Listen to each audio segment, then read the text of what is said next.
38절에서 42절 말씀입니다. 한 절씩 교독하시고 마지막 절은 합독하시겠습니다. 그들이 길 갈 때에 예수께서 한 마을에 들어가심에 마르다라 이름하는 한 여자가 자기 집으로 영접하더라.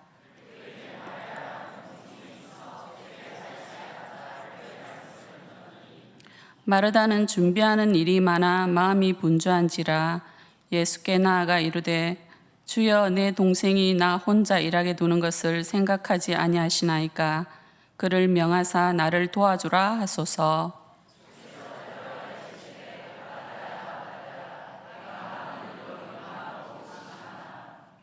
몇 가지만 하든지 혹은 한 가지만이라도 족하니라. 마리아는 이 좋은 편을 택하였으니 빼앗기지 아니하리라 하시니라. 아멘.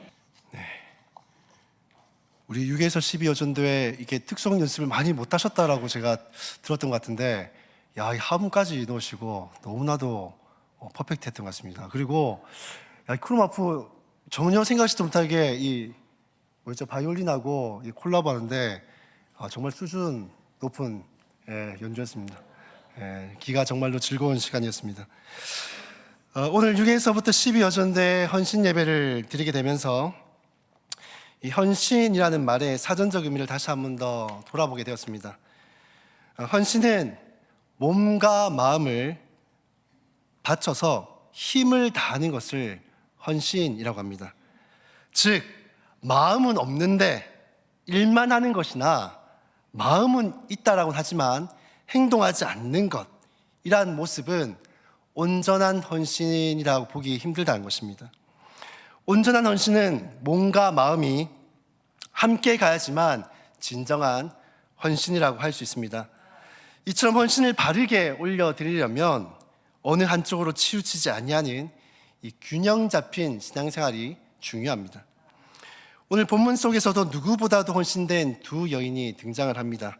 한 사람은 마르다고 또 한 사람은 그의 여동생인 마리아입니다. 오늘 보면 38절을 보시면 예수님께서 한 마을로 들어가시매 라고 말씀을 합니다.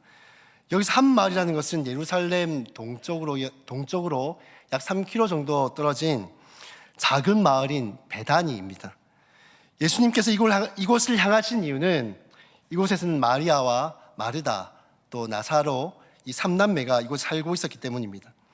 그런데 오늘 보면 38절을 보시면 조금 특이한 것이 하나 있습니다. 3남매가 살고 있는 집에 남자인 나사로도 있는데 이 집을 나사로의 집이라고 표현하지 않고 마르다의 집이라고 기록되어 있다는 것입니다.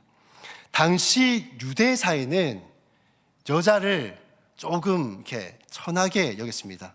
제 생각이 아니라 당시 사회가요. 전 여성을 보배롭게 여기는데 당시 여자들은 12세 이전에는요 아버지의 소유물이었습니다. 그리고 12세 이후에 결혼하고 나면 남편의 소유물이 됩니다. 그래서 당시 사회는 여성을 하나의 소유물로서 이렇게 생각을 했던 것이죠. 그래서 랍비들은 매일 이렇게 기도하게 됐습니다. 불신자나 야만인이나 노예나 여자로 태어나지 않게 하심에 감사합니다 라고 랍비들이 매일 이렇게 기도를 했다 그럽니다. 그런데 오늘 본문에는 마르다라는 이름을 대표성을 띠고 기록이 되어 있다는 것은 당시 사회 배경 문화와 상관없이 예수님은 여인이었던 이 마르다를 이 집에 가장 영향력이 있는 사람으로서 인정하셨다라는 겁니다. 또 그걸 알 수 있는 대목 중 하나가 예수님을 초대하고 환대하고 있는 인물도 바로 마르다입니다. 즉 마르다는 말만 그럴싸하게 하고 행동하지 않는 사람이 아니라 반대로 굉장히 추진력이 있고 또 생각했던 것들이 있으면 바로바로 행동으로 옮기는 이 행동파, 실천파였다는 것입니다. 여러분, 마르다 같은 스타일 어떻습니까? 여러분, 이 질문 하나 드리겠습니다. 교회 일이나 혹은 직장인을 할 때 이 마르다 같이 추진력이 있고 생각한 것을 바로바로 행동으로 옮기는 이 행동파와 일하시기를 원하십니까? 아니면 번뜩이는 아이디어도 많고 말도 많은데 막상 일을 해야 될 때는 일하지 않고 쏙 빠져 있는 그런 사람과 일을 하기 원하십니까? 전자입니까? 후자입니까? 대부분 말만 번지르하게 하고 하는 사람보다는 이 마르다처럼 실행력 있고 좀 열정적인 사람과 다들 일하고 싶어 할 겁니다. 그런데 이 마르다 같은 사람들, 이 스타일에 단점이 하나 있습니다. 뭔지 아시겠습니까? 마르다와 같은 열정적인 스타일들은 일도 열심히 하고 추진력도 있고 다 좋은데 문제는요, 이 다른 사람에게도 나의 열정을 강요한다는 것입니다. 같이 일하는 사람이 나만큼 열정적으로 좀 일했으면 좋겠고, 좀 뭔가 맡기면 같이 좀 추진력 있게 일했으면 좋겠다는 거죠. 그래서 같이 일하는 사람이 나의 기준에 만족이 되지 않으면 본인이 굉장히 못 견뎌합니다. 그 열심히 없는 사람을 향해서 뭐 정죄를 하거나 혹은 마음에 상처 주는 말을 할 때가 있습니다. 제가 어떻게 이 마르다 스타일을 잘 아는가 하면요, 왜냐하면 과거 제가 마르다와 같은 스타일이었습니다. 전 지금도 물론 다듬어지고 있는 중이긴 하지만은 과거에 이 기질 검사라고 있거든요. 이 4가지의 기질이 있는데 뭐 다혈질, 담즙질, 우울질, 뭐 점액질 이런 게 있습니다. 점액질은 좀 온유하고 좀 카운셀링 같은 거 해주는 사람들, 그러니까 가까이 가고 싶은 사람, 그런 사람이 점액질이고요. 이 우울질은 뭐 우울하긴 하지만은 일을 좀 완벽하게 해나가는 스타일들. 그리고 다혈질은 무계획적이지만 이 사람과의 관계를 굉장히 좀 중요시하고, 그렇게 이 관계를 좀 중요시하고 무계획적으로 살아가는 사람들이 다혈질입니다. 담즙질은 어떤 사람인가 하면 굉장히 무대뽀적이고 이렇게 조돌적이고 이렇게 목표 지향적인 스타일이 이 담즙질입니다. 제가 어떤 유형이었냐면 바로 담즙질이었습니다. 이 담즙질을 빗대어서 뭐라고 얘기하냐면 멧돼지형이라고 하거든요. 뭔가 목표가 정해지면은 굉장히 저돌적으로 목표를 향해서만 달려가는 거죠. 근데 멧돼지 특성이 어떻습니까? 달리다가 그냥 쭉 가면 되는데 뭐 주변에 장애물들 이런 거 있으면 어떻습니까? 다 들이받으면서 가거든요. 네. 그래서 저는 예전에 성령 충만이 아니라 이 담즙질로 충만할 때는 교사가 기도에 빠졌다 그러면 난리가 났습니다. 어디 교사가, 이 용언을 맡은 교사가 기도를 한다냐고 막 홍군형을 내고 화를 내고 막 이렇게 했는데, 뭐 혹시라도 이 말을 들으시고 뭐 내년에 초등부 교사 지원하려고 했는데 목사님 성질이 멧돼지 같더라 라고 해서 지원을 보류하시거나 뭐 이렇게 하시면 안 됩니다.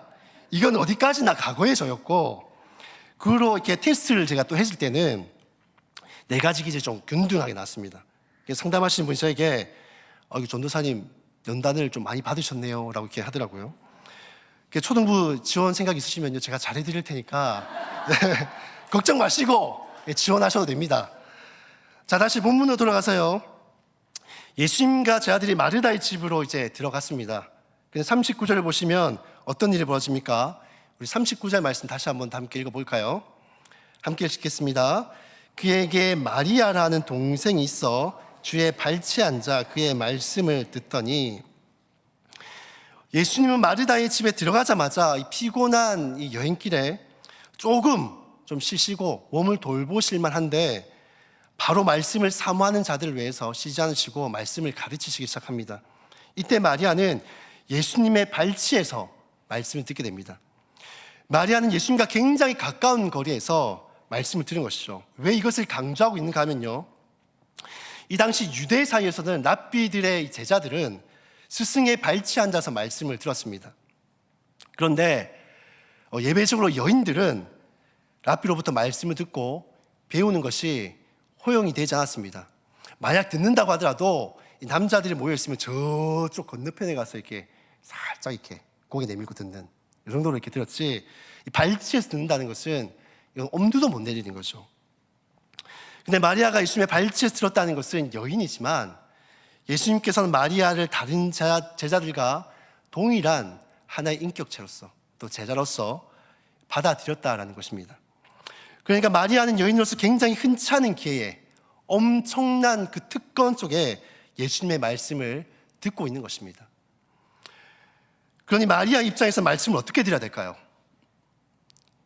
이 흔하지 않은 기회에 특권까지 주어졌으니 굉장히 열심히 들어야겠죠. 그래서 본문 말씀을 보면 마리아가 말씀을 듣더니라고 되어 있는데, 여기서 듣더니는요, 마리아가 다른 어떤 일에도 관심을 두지 않고 오로지 예수님의 말씀을 듣는 데에만 온갖 시선과 그 마음을 집중하고 있다는 것을 말씀하고 있습니다. 그런데 이때 평온한 예수님의 주변 환경과는 다르게 주방에는 어떻습니까? 주방에는 난리가 난 겁니다. 우리 40절 말씀도 함께 읽도록 하겠습니다. 40절 읽겠습니다. 시작. 마르다는 준비하는 일이 많아 마음이 분주한지라 예수께서 나아가 이르되 주여 내 동생이 나 혼자 일하게 두는 것을 생각지 아니하시나이까 그를 명하사 나를 도와주라 하소서. 모두가 다 예수님의 발치에서 말씀을 드리며 평안함을 누리고 있을 때 이 주방에서 마르다는 홀로 고군분투하며 전쟁을 치르고 있는 것입니다. 밥 먹을 사람은 많은데 준비하는 사람은 없으니 정말로 바쁘고 정신없겠죠. 저희 집 같은 경우는 저를 포함해서 4인 가정입니다. 근데 제가 사실상 한 2, 3인분을 먹기 때문에 저희 아내는 한 번 준비할 때 한 6인분 정도의 식사를 이렇게 준비를 합니다. 그러다 보니 저희 아내도 식사를 준비하면서 굉장히 좀 많이 분주해합니다.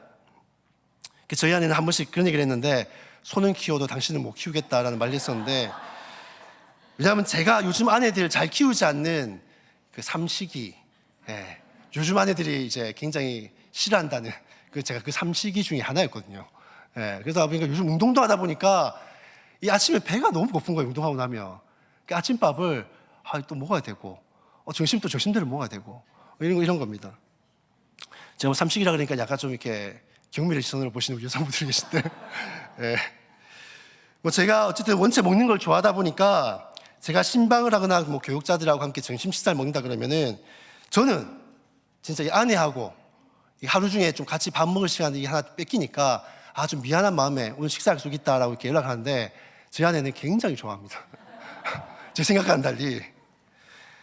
다시 본문으로 돌아와서 마르다는요, 마음도 분주했다라고 말씀하고 있는데, 여기서 분주하다는 말은 마음이 차분하지 못하고 안정되지 못한 상태, 또 어느 하나에도 집중하지 못하고 있는 상태를 분주하다라는 표현으로 사용하고 있습니다.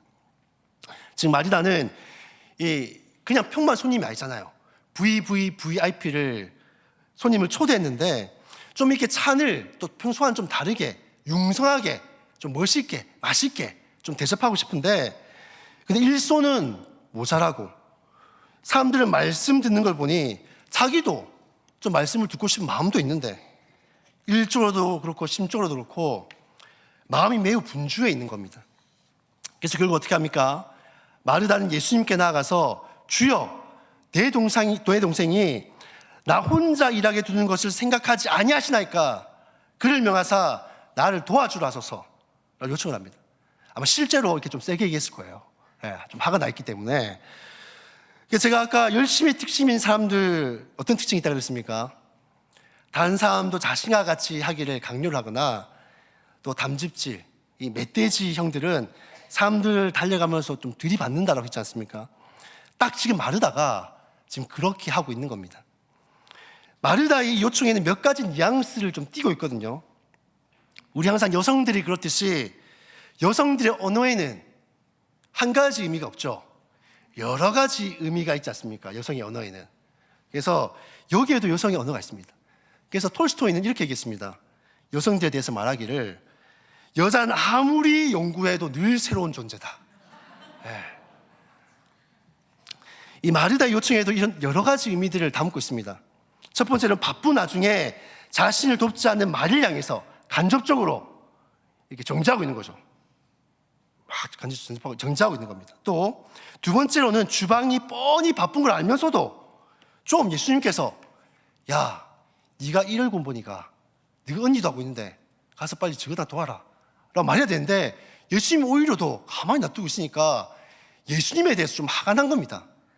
두 번째로 예수님을 향한 원망을 좀 섞어서 왜 가만히 보고만 있냐, 바빠 죽겠는데 왜 쟤 그냥 두개 놔두고 있냐, 원망의 메시지를 담고 있는 겁니다. 세 번째로는 이 마리아에 비해서 자기 행동이 굉장히 옳다라는 것을 은연중에 지금 드러내고 있는 것입니다.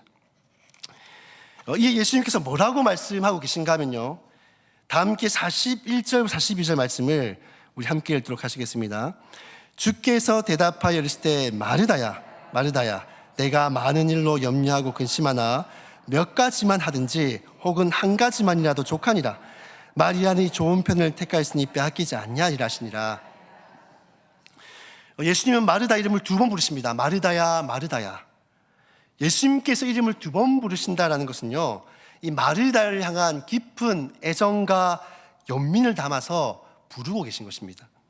즉 예수님은 마르다가 현재 분주하고 힘들고 고민하고 염려하는 그 문제에 대해서 깊이 공감하고 계시다는 겁니다.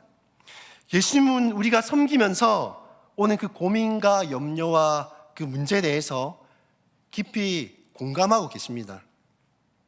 연말 다가오면 우리 누구나 다 이런 마음을 가지죠. 내가 계속 이거를 해야 되나? 힘에 겨워서 내려놓고 싶다. 근데 내가 이거 그만두면 또 누가 하겠지? 하는 별의별 고민들을 많이 합니다. 내가 하자니 힘에 죽겠고, 그렇다고 안 하자니 할 사람은 또 없어 보이고, 이 근심과 고민과 염려들이 이렇게 막 일조로 막 찾아오는 것이죠. 근데 예수님 우리가 섬기고 수고하는 그 모든 일들에 있어서 그거를 모른 척 하시는 분이 아니라 우리의 고민과 염려에 대해서 깊이 공감하시며 또 우리를 향한 깊은 애정을 또한 감고 계십니다. 예수님은 분주함으로 인해 근심 염려에 쌓이는 마르다를 향해서 이렇게 말씀합니다. 42절 보시면 몇 가지만 하든지 혹 한 가지만이라도 족하니라. 마리아는 이 좋은 편을 택하였으니 빼앗기지 아니하리라 하시니라. 몇 가지만 하든지 혹 한 가지만 하든, 이 말은 다른 좀 번역본을 보면 어떻게 표현되어 있냐면요, 실상 필요한 것은 한 가지뿐이다 라고 번역되고 있습니다. 저도 이 번역의 본문이 더 맞는 해석이라고 보는데요, 왜냐하면 예수님은 마리아가 좋은 편을 택하였으니 빼앗기지 않냐는 말씀은 많이 분주한 우리의 그 일상 가운데 정말로 우리에게 중요하고 우리가 선택해야 되고 붙들어야 될 가장 최우선순위는 바로 단 하나라는 것입니다. 그것을 마리아는 알고 있었고 이 마르다는 이것을 모르고 있었다는 것이죠. 그래서 예수님이 선택하라고 한 한 가지는, 마르다 너도 분주한 것들 다 내려놓고 마리아와 같이 제일 중요한 것 이 한 가지를 붙들고 나아가라 하는 것입니다. 그럼 우리가 오해를 할 수 있는 게, 말씀을 듣고 예배하고 어떤 영적인 이런 활동들은 식사 준비나 어떤 교회에서 다양한 이 섬김이나 봉사보다 이것이 중요하지 않나 라고 오해를 할 수 있습니다. 그렇지 않습니다. 우리가 교회에서 봉사하는 모든 일들이요, 하나같이 다 소중하고 중요하지 않은 것들이 없습니다. 오늘 우리 여전대 분들이 굉장히 많으셨잖아요. 이분들 오늘날 갑자기 파업 선언을 해버리면 어떤 일이 벌어질까요? 우리 남성분들이 입구에서부터 이렇게 안내를 해야 되고, 또 점심때가 되면은 이렇게 아무도 이렇게 밥을 먹을 수가 없는 그런 암울한 상황이 벌어지게 됩니다. 우리가 섬기는 그 어느 것 하나 중요하지 않은 것이었고 모든 섬김이 다 중요합니다. 하지만 예수님께서 지적하신 부분이 어떤 부분인가 하면요, 이 섬김보다도 더 중요한 것이 있는데 마르다는 그것을 바로 놓쳐버렸다는 것입니다. 우리가 선택해야 될 그 한 가지, 또 마르다 놓쳐버린 그 한 가지, 그것이 무엇인가 하면 바로 관계입니다. 관계. 우리들은 일이 우선이 되는 삶을 살아서는 안 됩니다. 일이 우선이 되면요, 신앙생활의 모든 일들이 때로는 일처럼 느껴지고, 그러다 보면 마르다처럼 그것이 근심이 되고 염려로 쌓이게 됩니다. 우리의 신앙생활은 일 중심이 아니라 관계 중심이 되어야 됩니다. 첫 번째로는 하나님과 나 사이에 그 관계가 중요하고요, 두 번째로는 성도와의 그 관계가 중요합니다. 우리는 하나님과의 관계 속에서 그분께서 주시는 풍성한 은혜를 우리는 먼저 공급받아야 됩니다. 그리고 그 은혜가 우리의 그 섬김의 동력이 되고 사랑의 동력이 되고 이 봉사의 동력이 되어야지, 일이 우선이 되면 하나님과의 관계 또 사람과의 관계가 깨어질 수밖에 없습니다. 어떤 사람들은 일을 많이 하는 것을 자신의 어떤 신앙생활의 점검포로 삼는 사람들이 있습니다. 일을 많이 하는 것이 마치 자신의 신앙이 문제없고 괜찮다라고 생각하는 경향이 있습니다. 그런데 일을 많이 하는 것이 건강한 것이 아니라 어떤 순간에도 하나님과의 관계를 우선하고 그 관계가 우리의 그 섬김의 동력이 될 때 우리는 건강한 헌신과 이 섬김을 할 수가 있는 것입니다. 만약에 예를 들어서 정말로 친한 사람들 있잖아요. 친한 사람이 저에게 무슨 부탁을 했어요. 그럼 그 부탁을 들었을 때 어떨까요? 여러분 어떻습니까? 막 그게 너무 하기 싫고 막 부담스럽고 그렇던가요? 그렇지 않죠. 친한 사람이 부탁을 하면 별 부담 없이 그 일을 할 수 있습니다. 근데 별로 친하지도 않았던 사람이 갑자기 뜬금없이 와가지고 네 이것 좀 할래? 하면 어떻습니까? 아 뭐야 왜 나한테 이런 걸 부탁하지? 하고 막 부담되고 하기 싫고 막 그렇잖아요. 우리 신앙생활도 마찬가지입니다. 그렇기 때문에 섬김과 헌신, 이 모든 봉사는 전제돼야 될 것이 먼저 하나님과의 그 관계가 우선되어져야 되고 그것이 먼저 바로 세워져야지만 우리가 섬기는 그 일들이 일 중심이 아니라 관계 중심으로 이것을 해나갈 수가 있게 되어지는 것입니다. 소대에 말씀드렸듯이 바르게 헌신하기 위해서는 이 신앙생활의 균형이 참 중요합니다. 헌신은 몸과 마음을 드리는 것입니다. 어느 것 하나에 치우쳐져 있다면 그것은 결코 온전한 헌신이라고 볼 수 없습니다. 우리가 온전한 헌신을 드리기 위해서는 마음이 필요합니다. 그 마음은 하나님과의 관계 속에서 우리 안에 부어지는 것입니다. 사랑하는 성도 여러분, 우리가 섬기고 있는 모든 일에 언젠가부터 버겁기 시작하고 힘들기 시작하고 그 섬기는 것들이 나에게 걱정이 되고 근심이 되고 염려로 자리 잡고 있지는 않습니까? 그렇다면 우리 안에 우선되어야 할 것들을 우리가 놓치고 있는 것은 아닌지, 하나님과의 관계는 뒤로 하고 이를 우선하고 있는 마르다와 같은 모습은 있지 않은지 우리의 삶을 한번 점검해 보시고 돌아보시기를 바랍니다. 뿐만 아니라 신앙생활에 열심을 내는데 섬기고 봉사하는 일에는 잘필 밀고 섬기지 않는 분들도 있습니다. 그런 분들도 자신은 바로 바르게 살고 있는지, 건강한 신앙생활을 하고 있는지 한번 돌아보셔야 될 때입니다. 그래서 저는 바라기는 저희 새한교회 모든 성도들이 그저 봉사와 섬김만 열심을 내는 성도가 아니라 하나님과의 그 관계에 있어서 열심을 내고 또 그 관계 속에 주어지는 그 풍성한 생명과 그 은혜로 말미암아 주의 교회와 또 우리 이웃들을 최선을 다해 섬기고 헌신하고 봉사하는 그런 성도님들이 다 되시기를 주님의 이름으로 축복합니다.